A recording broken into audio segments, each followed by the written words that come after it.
Shalom a todos, Shavua Tov y feliz lunes. Bienvenidos a esta semana y soy la doctora Elena Espinato de Beishuvo Naples y hoy voy a estar compartiendo con ustedes una perspectiva de la Parashá Pinjas. Vamos a mirar qué es lo que tenemos para hoy.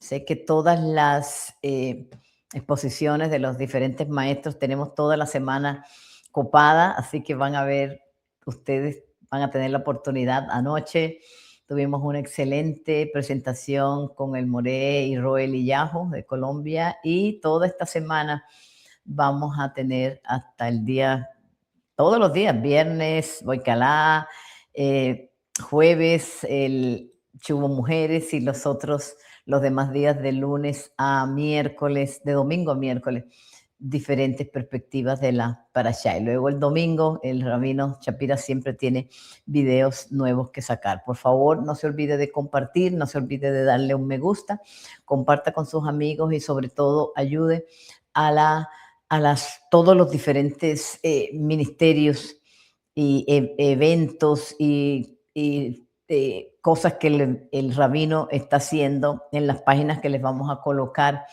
ahí mismo en los chats. Bueno, el tema para hoy, la Parashá Pinjas, una Parashá bastante extensa, con muchos temas, con muchas cosas de que hablar, una porción bastante fuerte, ¿verdad? Por los eventos que se enuncian, que se cuentan aquí. Y vamos a ver qué podemos sacar de aquí. Le coloqué como título profanar o santificar.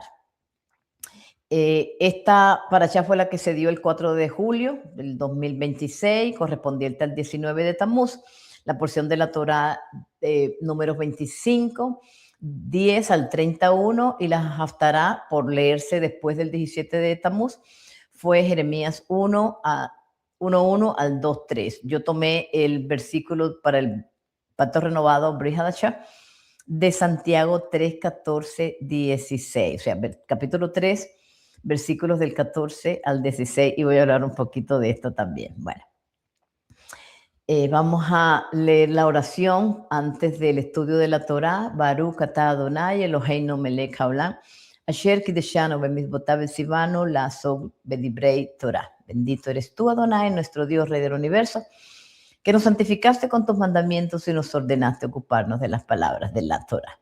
Vamos a ver los temas que tenemos para esta porción. Está el pacto de paz que se le otorgó a Pinjas por el Eterno.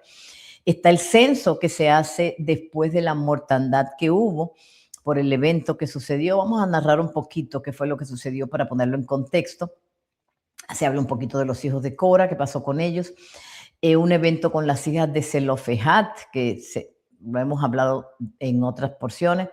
La repartición de la tierra, el censo de la tribu de Leví, el sucesor de Moisés y algo sobre las ofrendas. Bueno, no los vamos a poder abarcar todos, así que yo me voy a dedicar a hablar un poquito del caso de Pinjas, ¿verdad? Desde una perspectiva diferente. Aquí tengo la porción, el nombre de la parashá, me gusta colocarla para que ustedes sepan de dónde sale. Y número 25, 10, 11 dice, entonces Hashem habló a Moisés diciendo, Pinjas ben Eleazar, hijo de Eleazar, hijo de Aarón, el sacerdote, ha desviado mi furor sobre los hijos de Israel al mostrar su celo por mí en medio de ellos, por lo cual yo no he consumido en mi celo a los hijos de Israel. Y después el Eterno continúa diciendo que le otorga un pacto de paz. Ahora, mi pregunta, varias preguntas que me hago cuando realizaba este estudio. ¿Son permitidos los celos? ¿Qué se dice de los celos en la escritura? ¿Puede una persona ser premiada por sus celos? ¿Hasta dónde son permitidos? ¿Verdad? ¿Cómo ve Hashem nuestros actos cuando actuamos de esta manera? ¿Y qué sucede en nuestra alma? Son las preguntas que vamos a tratar de responder hoy en este día aquí. Bueno, vamos a comenzar diciendo que el rabino Spangelzad dice en su canal de YouTube que el celo puede ser positivo o negativa. Quiere decir que acciones que pueden provenir como resultado de los celos, pueden ser algunas positivas o negativas, pero vamos a tratar de esclarecer qué es lo que sale negativo y cuándo son positivas, ¿verdad? Ahora, casos en la Biblia donde se han mostrado casos de celo, muchos eventos, muchos casos. Por ejemplo, en Éxodo 25, el Eterno se presenta como un Dios celoso, ¿verdad? El caso de Caín y Abel, que parece haber sido por celos, por cuando se presenta una ofrenda, aunque los rabinos van un poquito más allá y dicen que había otras cosas, ¿verdad? Como la hermana de Abel y todo eso. No vamos a entrar en esto. Éxodo 34, 14, también aparece el Eterno, dice, no te inclinarás a ningún otro Dios porque Hashem es Dios celoso. Luego aparece el caso en Génesis 16 de Sara y Agar, también que se puede decir que era un caso de celos, también después, sobre todo después de que nace eh, Ismael y luego cuando nace Isaac. Aunque habían unas cuestiones legales aquí que hemos hablado de eso en estudios anteriores, pero también se cree que hubo un factor de celos aquí. El caso de Jacob y Esaú, también un caso, una rencilla entre dos hermanos, ¿verdad? Por la primogenitura, por la bendición del padre y también un acto de celos. Raquel y Lía, ¿verdad? En Génesis 36 también podríamos decir, competencia por el honor entre dos hermanas, no era en realidad celos por el hombre, sino cuál de las dos iba a darle más hijos, ¿verdad? Esto era muy importante en la cultura y en la época. Una mujer tenía que darle hijos a su esposo. José y sus hermanos, los hermanos celosos de José, lo venden a Egipto y ya vimos esa historia en las parashot de Génesis. Y la mujer Sotá, no azotada, y digo así porque hay una hermana a la que queremos mucho que siempre me preguntó una vez, ¿y por qué la azotaron? No, la Sotá. La mujer Sotá, un caso también de celos del marido por pues causa de cosas que se dicen de una mujer en donde se pide que la lleve el sacerdote y hay que hacer un proceso que algunos consideran humillante, pero en realidad si lo escudriñamos bien nos damos cuenta que era más bien para levantar el honor de la mujer. Y luego Proverbios 14, 30, él dice, el corazón tranquilo da vida al cuerpo, pero los celos son como cáncer en los huesos. O sea que ya el libro de Proverbios nos está diciendo que los celos como tal son cáncer a los huesos. Entonces, ¿qué es lo que pasa en el caso de Pinjas? ¿Por qué recibe prácticamente una recompensa? El Eterno le da un pacto de paz eterno, ¿verdad? Porque hemos visto que otros casos que hemos mencionado, ¿verdad? Son casos prácticamente negativos. Ahora vamos al Brit Hadashah o pacto renovado. Yeshua en Mateo 21, él dice que siente celo por la casa de su padre. Ya esto no es un celo malo, ¿verdad? Ya esto es un celo en defensa, ¿verdad? De la casa del Padre, del honor del Padre, de la santificación del Padre. Y esto es muy importante. Ya estamos haciendo la separación, ¿verdad? Primero de Corintios 3:3 se describen a los celos como un signo de inmadurez espiritual. Ya este es otro concepto. Por eso es importante el contexto cuando nosotros leemos algo. Santiago 3:14, 16 habla de celos amargos y ahorita vamos a hablar un poquito más de eso. Primera de Corintios 3:3, ya lo había dicho, porque dice que porque si soy carnales, si soy todavía carnales. Y Corintios, Primera de Corintios 13:4-7 dice que el amor es sufrido, es benigno, el amor no tiene envidia, algunas traducciones dicen no tiene celos, ¿verdad? Y habla también el Brit Hadashah de algunos eventos que parecen haber celo entre los apóstoles. Celo entre los apóstoles, ¿por qué? Bueno, algunos quieren estar más cerca de su maestro. De hecho, la madre de los dos hermanos le pregunta cuál de los dos se va, que se sienten mis hijos a tu derecha y uno a tu izquierda en el reino. Entonces había siempre buscando el favoritismo, ¿verdad? Buscando el acercamiento más a Yeshua por parte de los apóstoles. Entonces, ya vamos entendiendo que hay varios contextos y esto es muy importante cuando leemos esto. Ahora mismo hay unas cuantas discusiones en las páginas sociales acerca de los contextos y se han llegado a hacer cosas muy, muy malas por esto, por no entender lo que quiere decir el contexto. Bueno, vamos a traer también un paralelismo porque hay varios eventos que se nombran en la escritura de personajes que son muy parecidos a Pinjas. Está Elías, que se le llama también el Pinjas de la época, convocó, inclusive unos dicen que es la reencarnación de Pinjas, se dice que convocó a todo Israel y a los profetas de Baal al monte Carmelo, un lugar estratégico y sagrado para un desafío público en Primera de Reyes 18, ¿verdad? Está Samuel también con el caso del rey Agag, ¿recuerdan? La historia que después leemos en Esther, en donde Saúl no mata al rey y luego viene Samuel en un acto bien dirigido por el Eterno y corta la cabeza del rey. Para algunas personas yo sé que esto suena muy cruel y suena muy fuera de humanidad porque nosotros no estamos viendo la cultura, qué era lo que sucedía, ¿verdad? En esta época. Y eso es muy importante entender qué era lo que estaba sucediendo. Y también tenemos a Juan el Inmersor, en donde habla de una manera muy fuerte, sobre todo a Felipe, ¿verdad? Y a Herodías, que son los que luego, perdón, al hermano de Felipe y a Herodías, que son a Herodes y a Herodías, que son las que después lo matan y le cortan su cabeza. Ahora, ¿qué era lo que pasaba aquí? ¿Por qué estas escenas tan drásticas a veces en la escritura? Esto es lo que la gente a veces me pregunta mucho.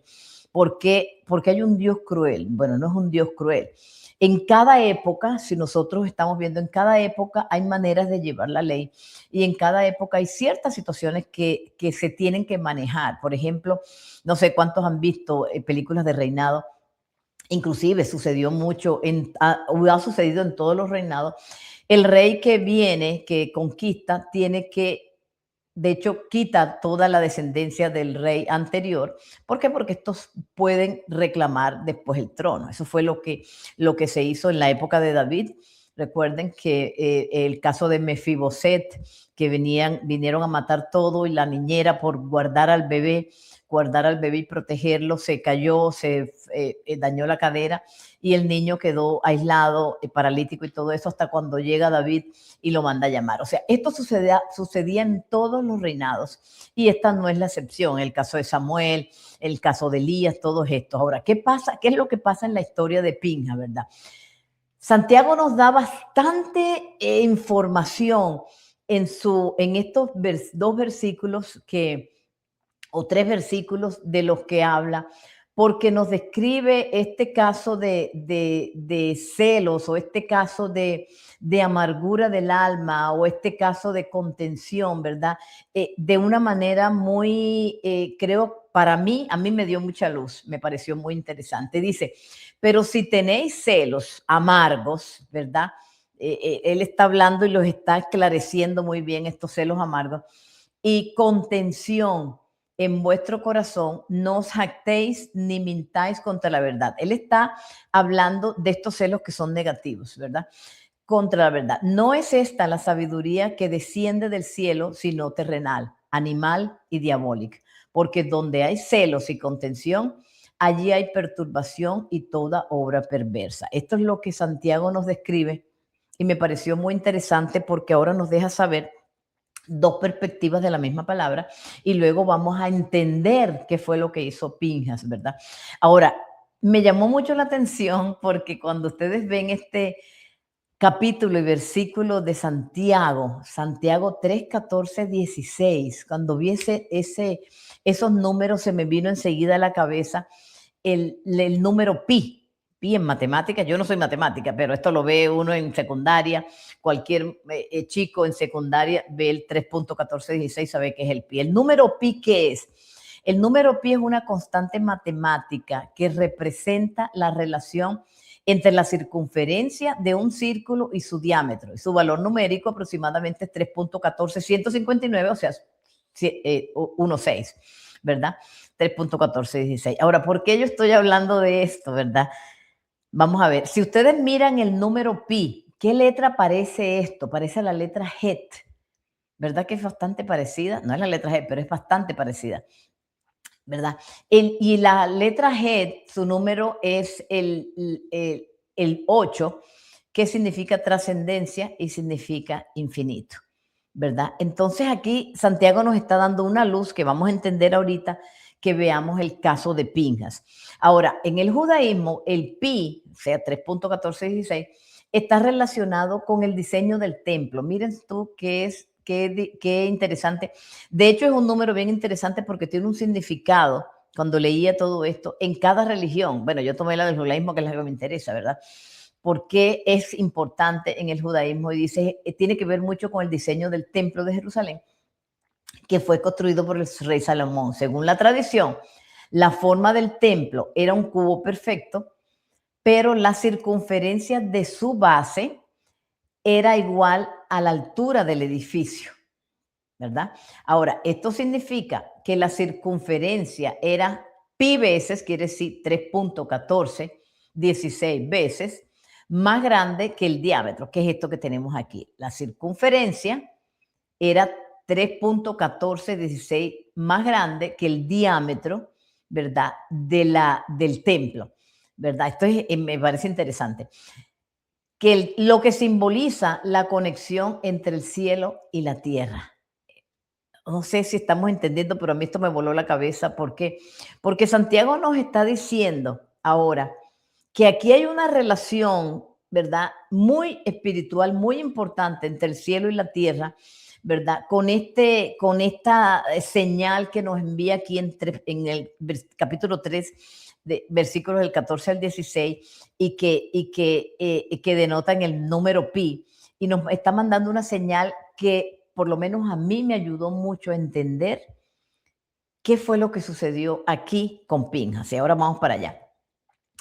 Voy a hablarles de un tema que es el que quiero traer, por eso di este preámbulo antes, para poder entender.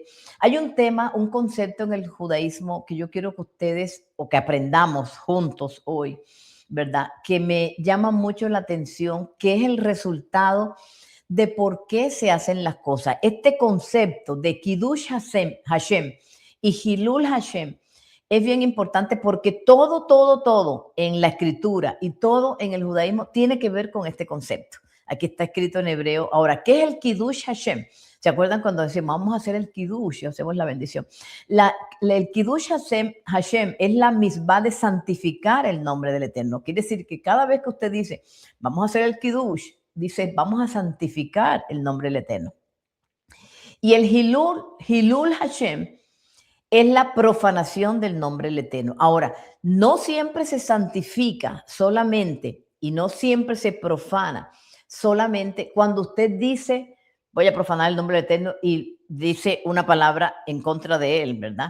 Una blasfema o algo. O no solamente usted hace Kiddush Hashem, quiere decir santifica el nombre de Hashem, cuando usted bendice el nombre del Eterno. Ahí también lo hacemos con nuestros actos, también lo hacemos con nuestros pensamientos, también lo hacemos con nuestra alma. Y esta es la parte que más peso tiene. Lo que sucede en nuestra alma, lo que sucede en nuestro corazón, lo que sucede en nuestros pensamientos. Las palabras salen de la abundancia del corazón, habla la boca, ¿verdad? Eso es lo que dice la escritura. Entonces, pero a veces yo sé que hay palabras que a veces salen porque las copiamos, somos muy rápidos con la lengua y hemos hablado también de este tema. Pero, ¿qué es lo que sucede en nuestra alma y en nuestro corazón? Estas dos palabras, ambas se basan en dos frases de Levítico 22:32, donde dice, seré santificado entre los israelitas, es la primera, y el otro es, no profanarás mi santo nombre. Esto es bíblico, ¿ok? Quiere decir que este término de Kiddush Hashem y Hilul Hashem, que ahora les voy a mostrar que en realidad es rabínico, vamos a leer un poquito. Los términos Kiddush Hashem y Hilul Hashem son antónimos, quiere decir, son contrarios, ¿verdad? Totalmente contrarios. Denotan los dos aspectos de uno de los conceptos más significativos del judaísmo. Implican respectivamente la glorificación o santificación del nombre de Dios y la disminución de su honor. Esto es bien importante. La profanación o la disminución del honor del Eterno. ¿Con qué? Con nuestras palabras o con nuestros actos. Aquí es que tenemos que llegar. Ahora, los términos específicamente son rabínicos. Quiere decir que los rabinos utilizaron estos términos para que nosotros pudiéramos entender y poder clasificarlos y dar una explicación mejor, pero en realidad son bíblicos porque lo acabamos de ver que se basan en unas palabras del libro de Levítico, ¿verdad? Sin embargo, los conceptos en sí son de origen bíblico y están incluidos entre los 613 mandamientos. Guardaréis mis mandamientos y los cumpliréis. Yo soy Hashem. No profanaréis mi santo nombre, sino que yo seré santificado. Nuevamente, Levíticos 22, 31 y 32. O sea, que los términos son bíblicos, pero los rabinos le asignan unos nombres para que nosotros podamos entenderlo. Ahora, ¿qué es el Kiddush Hashem? Impone normas de conducta especiales y rigurosas, por ejemplo, para que la persona debe pagar sus deudas puntualmente, no avergonzar a sus colegas, a su pareja, no caminar 4 codos sin el talit ni tefilín, por ejemplo, no deben entrar el talit al baño, cosas así, no entregarse a excesos en las celebraciones, ¿sí? Son cosas que incluyen el Kiddush Hashem, ¿verdad? Respetar el honor, respetar su comportamiento dentro de la sinagoga, dentro del lugar santísimo, con los objetos sagrados. De estos hemos hablado antes. Y los rabinos del Talmud entendieron que Kiddush Hashem significaba que los judíos deberían estar dispuestos incluso a dar su vida por el nombre de Hashem. Aquí está la clave. Aquí está la clave. Que el Kiddush Hashem tiene que ver con un honor tan grande, que hay que estar dispuesto a dar la vida por el nombre del Eterno. Miren qué bonito está esto. Ahora, el aspecto ético del Kiddush Hashem, recordemos, no solo son palabras que se dicen, es todo, actos, pensamientos, todo, su comportamiento. El aspecto ético del Kiddush Hashem es muy importante. Este no debe interpretarse exclusivamente como un comportamiento moral hacia los demás. El Kiddush Hashem incluye el martirio por diversas razones.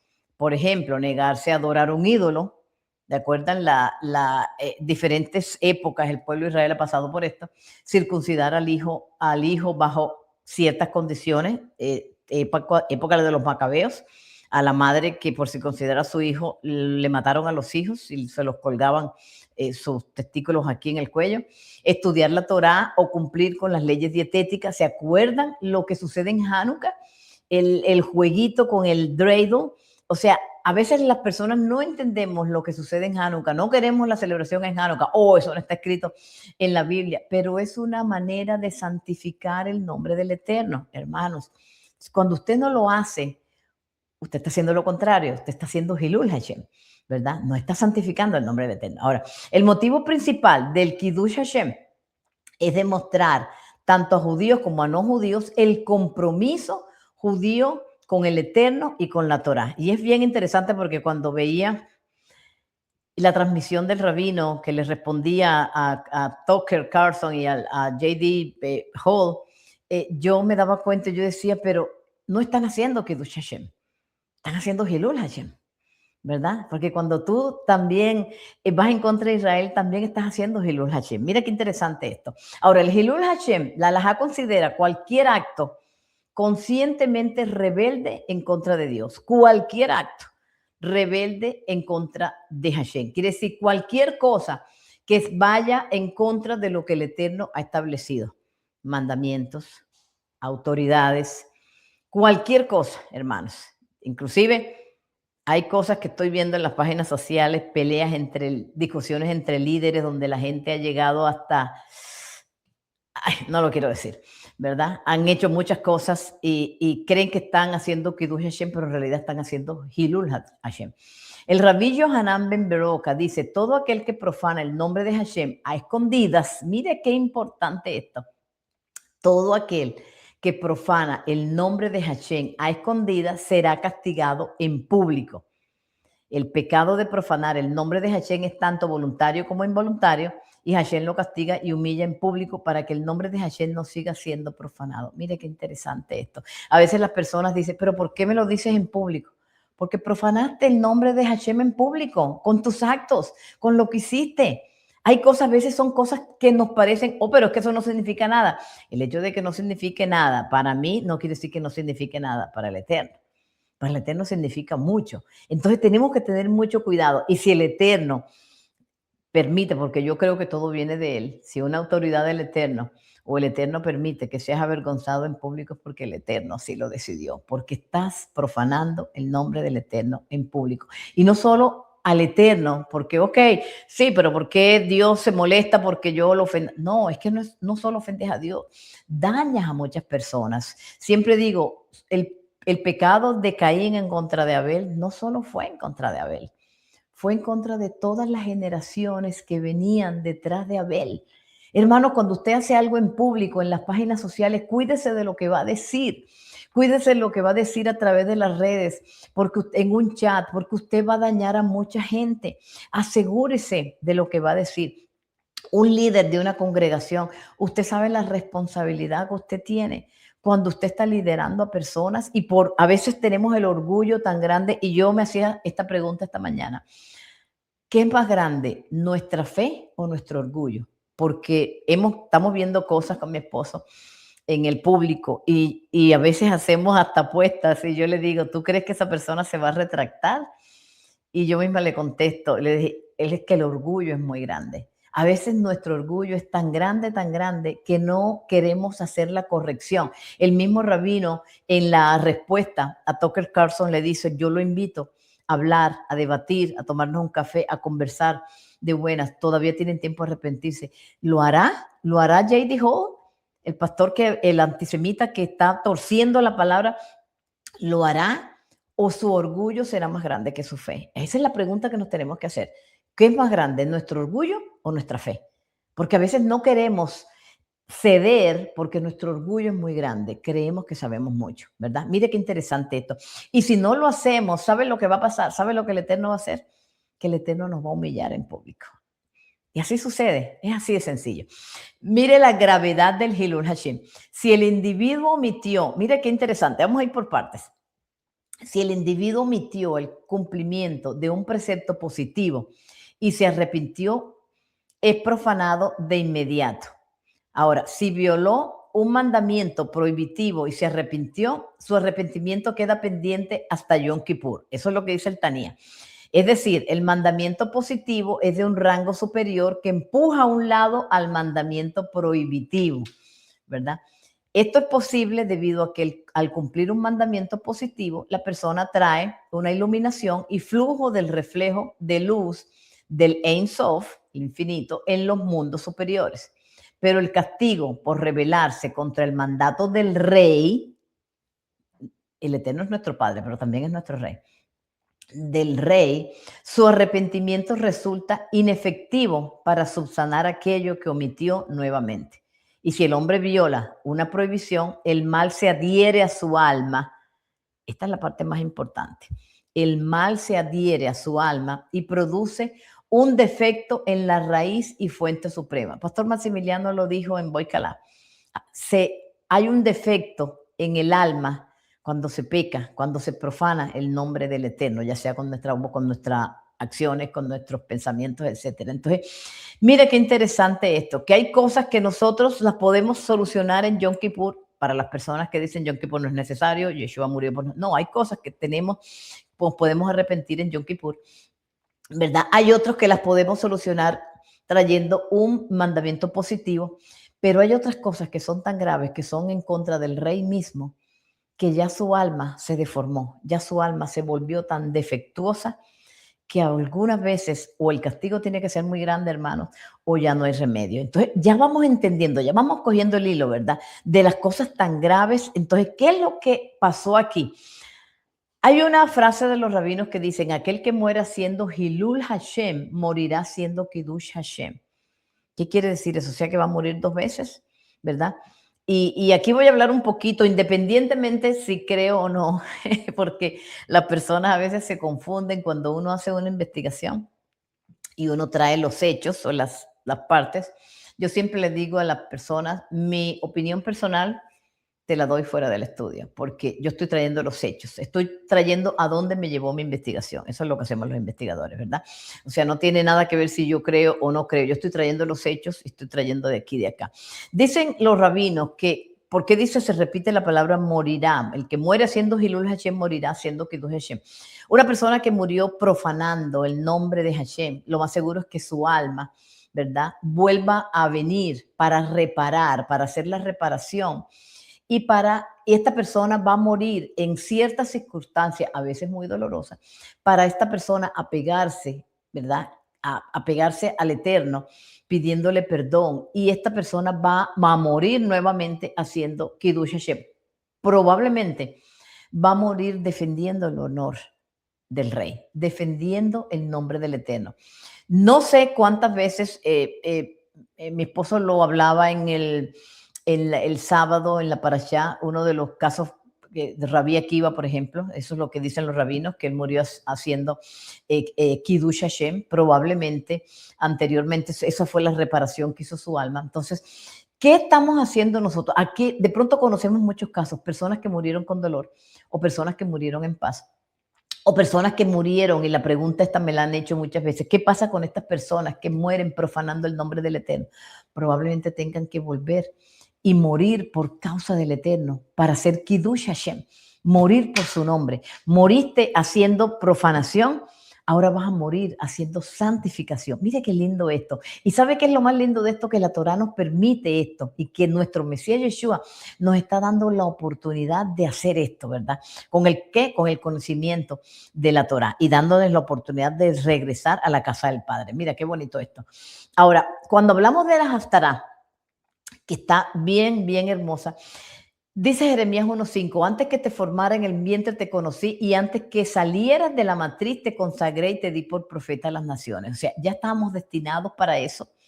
Desde el vientre ya veníamos con una misión, ya veníamos con un destino, ya veníamos con algo para hacer. Doloroso o no, ya veníamos con eso, ¿verdad? ¿Se acuerdan que hemos hablado de lo que el alma tiene que escoger para venir al mundo? Y Jeremías 1:10 dice, mira, en este día te pongo sobre naciones y sobre reinos para arrancar y para destruir, para desolar y para derribar, para edificar y para plantar. ¿Sabe cuál es el problema entre los hijos de Dios hoy en día? Y no solo hoy en día, pero más que todo hoy en día, que las personas han tomado las escrituras o el servicio al Eterno para tener fama, para recibir aplausos, y están muy lejos de la realidad. Quiere que le diga algo, la responsabilidad de ser un siervo de Dios a veces es muy dolorosa, hermanos. A veces son muy pocas las glorias, a veces es mucho el dolor, y a veces es mucha la soledad, y a veces son muchos los sacrificios. Este fue el caso de Pinjas. Este fue el caso de Pinjas. Mire lo que dice Jeremías. Mira, te pongo sobre naciones y sobre reinos para arrancar y para destruir. No es para decirle a la gente lo que quiere escuchar. El problema es que a veces queremos que nos digan lo que queremos escuchar. No hay nada que le diga que le guste más un gordito. Puedo hablar de los gorditos porque yo soy gordita, ¿verdad? Cuando vayas a hablar de alguien, trata de hablar de algo que sea tuyo. Por ejemplo, si voy a hablar de algún país, tengo que hablar de Colombia, porque yo soy colombiana, ¿verdad? Entonces, por eso hablo de los gorditos, porque yo soy gordita. No hay nada que le guste más a un gordito que le digan, ay, ¿cómo estás de delgado? No, o sea, eso es lo que quiero escuchar, pero no es así, ¿verdad? Entonces, no estamos aquí para decirle a las personas lo que quieren escuchar. Estamos aquí para darle a conocer lo que dice la Torah, lo que dicen los mandamientos del Eterno. Y créame que los mandamientos del Eterno a veces no son lo que queremos escuchar. Si la Torah no nos incomoda, hermanos, si la Torah no nos cambia, no nos confronta, no estamos aprendiendo, no estamos haciendo nada, porque la Torah viene a confrontarnos y viene a incomodarnos para que nosotros podamos hacer lo contrario. Entonces, ese es el problema con los liderazgos de hoy, que hoy queremos, no, yo quiero que no, nadie me diga lo que tengo que hacer, nadie me diga que yo tengo que cambiar, nadie me diga nada, porque yo quiero hacerlo así. Pero es que así no es que el Eterno te está diciendo que lo hagas. Por eso te dio una lista de mandamientos. Y entonces no puedes seguir haciendo Hilul Hashem, haciendo lo que quieras, porque el Eterno te manda a través de la Torah que hagas Kiddush Hashem. Y algunos somos escogidos para unas tareas a veces que son no son tan fáciles y algunas no son muy honoríficas, ¿verdad? Pero son las tareas para las que el Eterno ha escogido a algunos de sus hijos. El caso de Moisés no fue nada fácil. El trabajo de Moshe no fue nada fácil. Yo creo que yo no lo hubiera podido hacer. Creo que yo hubiera tirado la toalla, pero Moshe no la tiró porque liderar la salida de un pueblo y el paso por el desierto de un pueblo con tantos problemas, de un pueblo tan duro de servir y un pueblo tan quejumbroso, eso no es fácil. Yo creo que yo los hubiera abandonado en el desierto. Entonces, el Eterno sabe a quién le manda lo que le manda, ¿verdad?